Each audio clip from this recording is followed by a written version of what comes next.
Why Godot?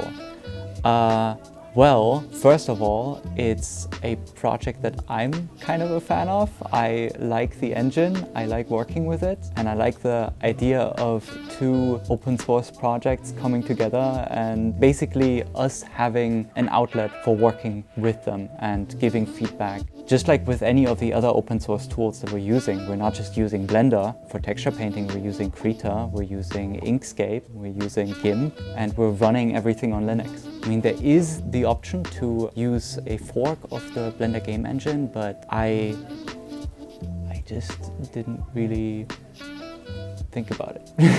Did you look at the camera, look at them in the eye and say that once again? I'm so sorry for not having considered the Blender game engine. It's dead. It is. Con killed it. The room has spoken. This week, been working on a lot of loops. These loops for the character will be implemented in Godot probably by the end of the week. We are slowly migrating to the latest and greatest models. That means we can actually do final animation. So it's really collaborating with Simon on the Godot side in order to implement them, test the gameplay and adjust animations where needed.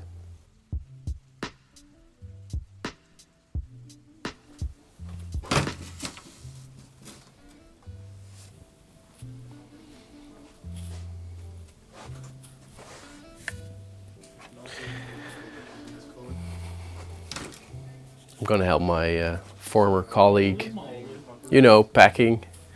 It's always hard to see somebody go, especially when it's either him or me, and it has been decided. But if I have to choose, of course, I choose my style, because it's much better. So, I will give a box to Rick, because probably he will not be here in the next production loop, so say goodbye to him in the comments. I'll take his Cintiq though. It's too heavy. I mean, we're gonna miss him. Next to that, I also have been working on the character asset projects that will start in June, where we want to apply a new facial rigging workflow. A big challenge that I wanted to tackle is making a proper eyelid rig that requires a simple setup but very effective and animator friendly. That way we can automate the process of creating an eye rig and being able to churn out rigs quicker. I've been doing some bug fixing for the rigs, just little tweaks here and there, kind of life improvement things. I have rigged a snowman, a very stationary snowman. It's some of my finest work. I started animating a small little cast of the little child character Pinda, climbing up the snowman and putting on a little tennis ball for their nose. This is an experiment of the first cinematic where an event gets triggered and then we need this character to do what they have to do and then kind of come back to the original position and then the game continues. I've blocked it out. We're gonna shove it in the game and see how badly it blows up in our face. Can't look at things. But you have a powerful machine, right? Yeah, I do. Powerful enough. Powerful enough to crash Blender. Well, this week we are making a push for having the characters as final models with some textures. In the case of Chocomel, that's very strongly related, the mesh and the texture. So I started making a paper dog as reference and also started making the textures for Pinda. Pinda is way further along than Chocomel, but yeah, that's mostly this week. I think your work that's just escaping you. Evie is such a disappointment. I just wish I knew if it had died or if I should be waiting. It's bad.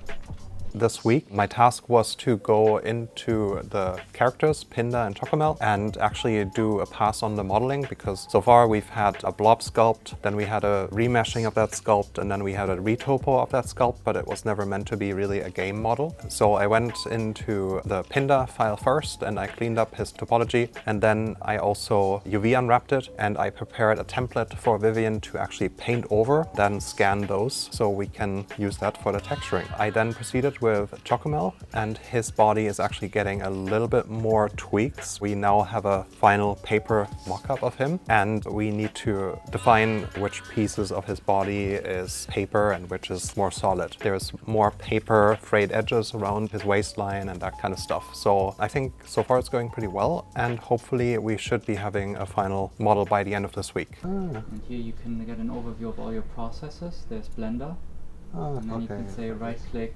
here. Oh, now there's two. Kill all of them. Yes. My cursor is gone.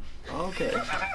It killed the cursor. Let's try it. So this week we started asset review, so some of the assets are pretty far along. Today we'll just take a look at how we created them in Blender but also in Godot. Simon created this exporter that we just tried and it works pretty well. Hopefully at the end of the week we have more assets that are signed off and that we can use in game.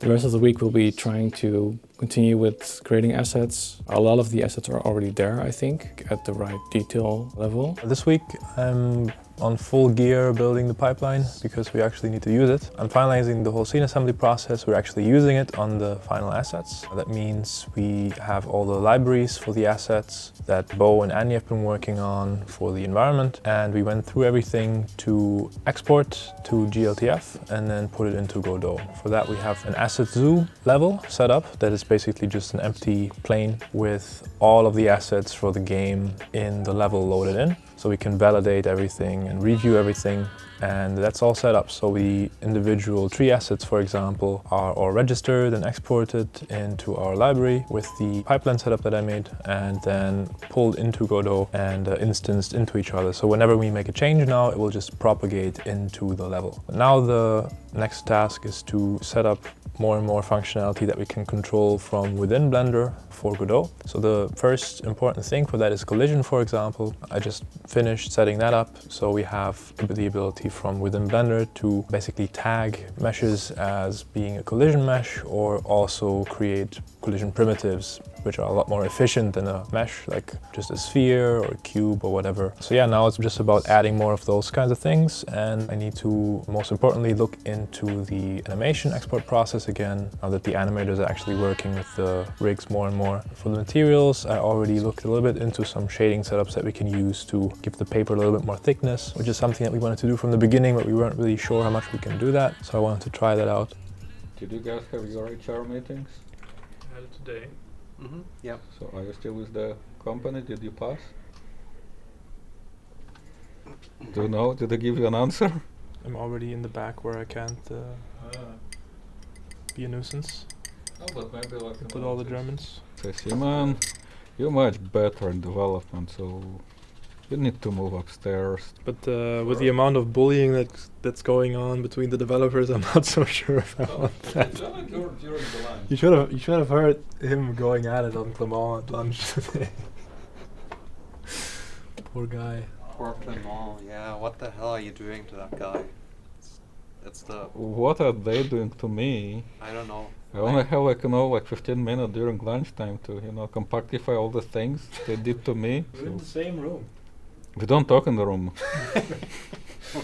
So yeah, the base setup is there, so now I'm kind of ironing out the details and implementing the remaining features that we need to have a nice workflow between Blender and Godot. Of course, there's a lot of setting up for the pipeline and the details of what we need for this specific project that I'm doing, but we also, of course, want to contribute all the stuff that we get from this back. So a lot of the things that we've been needing for our pipeline have directly been implemented by Julien Duroux, which is the main developer on the GLTF exporter in Blender, and he's been amazing in immediately listening to our requests and fixing our stuff, working tirelessly to make things work. I'm really glad that he's on board helping us out. So, well, I mean, we're not saying you're fired now. I mean, you have 2 weeks notice, so you can like pack up everything in the box before you leave.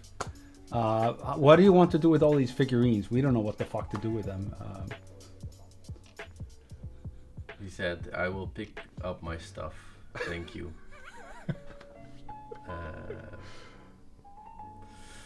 All right. Well, thanks for your input. You're not needed anymore. I'll see you around.